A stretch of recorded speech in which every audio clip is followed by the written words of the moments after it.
Museums in the time of selfies. Okay, good afternoon. Thank you for inviting me. And as Germán said, I am going to tell you a bit as to what our museum, Benito Quinquela Martín, did about a year and a half, thanks to the American Alliance of Museums. We work with a group of teenagers from La Boca neighborhood, and we work in a project that consisted of two stages. In the first stage, we dealt with the study of patrimony and studying basically how those patrimonies work with the story of the neighborhood, and in the second stage with something that was related to having these teenagers do something, in other words implement actions, related actions of course, and for them to also change those things that they thought was necessary to change. Technically I'm not going to speak about this project, but I am going to perhaps describe or present to you a rereading made by the teenagers themselves during this 1 year and a half that we have been working together. I'm going to present some photographs. Y tiene que ver quizás con esas prácticas que a veces planificamos desde los museos, que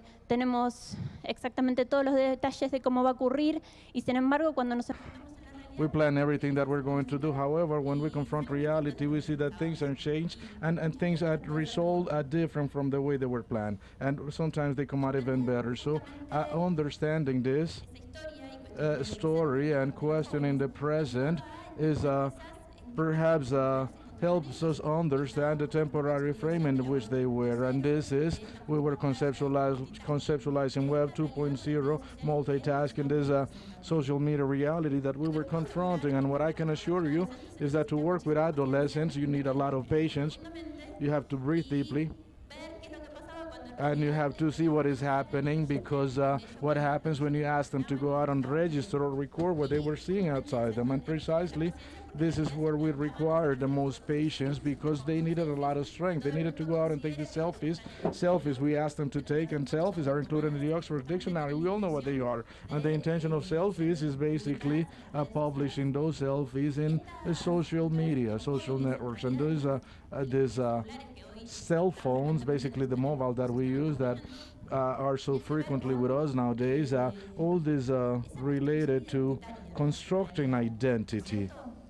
Right? I think we all have imagined having the perfect body, the perfect face, that identity that we wanted to reflect, that we wanted to have and reflect to others who live in similar contexts as ours. And it was just that. It was that search for identity that really brought us to reproposing the situation, because technically, the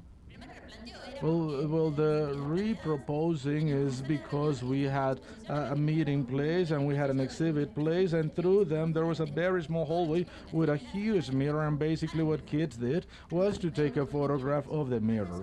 This is a matter of periods, but it was not only periods or times in history. It was again reproposing. We were in an institution that was designed to basically bring those identity processes closer to young men and women who wanted to visit the museum. So after 79 years of the creation of the museum, at the home of the person who designed the image of the neighborhood, many people are familiar with this neighborhood. This image was created by this artist specifically. So we were working with these kids that were trying to recreate their own image.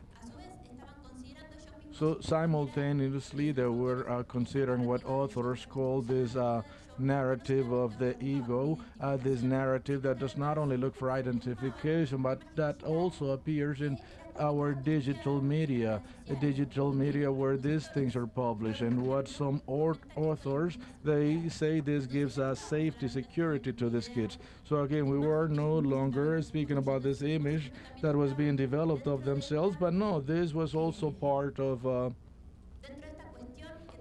this matter that related to being part of representation, their own representation, and this gave them confidence, this gave them certainty. And I'm not going propias de las generaciones, porque ustedes saben que hay muchísimas características y los 7 minutos no me alcanzan para eso, pero sí los podemos englobar en lo que dicen varios autores de estas generaciones digitales, estos nativos digitales.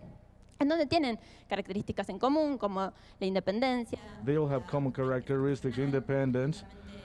They all have these different names, these different labels. One of the characteristics of this initial project related to precisely strengthening, reinforcing these different groups. These groups in themselves, this group in itself had participation of children from private schools, public schools, from different organizations. And through the images, what we were able to observe is that this image was being rooted. Bonds were being strengthened between them. Again, generations relate because they can communicate in the same terms. And we could see this in their notes. Notes that thanks to Instagram, they publish in their social media. So we were clearly in this level of hyperconnectivity that we have all been speaking about. And here I was very happy because based on this commitment that these kids had last Saturday, it was 8:30 at night. They had been working 2.5 hours past the closing of the museum, and they asked me if they could come back the same day. Of course, we said yes. They had all these selfies and they were supported by the museum, but again, they did not have many selfies in reality. Only a few images included the patrimony of the museum. However, they were quite specific. Perhaps they alluded the characteristics of the works, characteristics of the images we had in the museum, and those same characteristics represented something. And it was precisely representing that it was not in the work itself. It was what what it represented is that they were included in the works, and this is the difference with pictures. When we take a photograph, we try to remember what happened, but when we take a selfie, we are creating an event. Another specificity is that despite the lack of frequency that we saw patrimony, well, the kids and teenagers approached these photographs and they included their relatives, they included children, they included their friends, their brothers, siblings, parents, grandparents, all those loved people that they wanted to include in their own context of their patrimony. And I am almost done. What perhaps surprised us the most from these selfies that they posted through this year and a half is that what really changed was the perception of the context in which they were. And although they did not take selfies with those who created the landscape, they took those selfies inside the landscape, reinterpreting. Quinquela Martín was the person that created an image of the world, and in the process he said that he created an image that invented this neighborhood, and he always described what was the board, the work, the neighbors.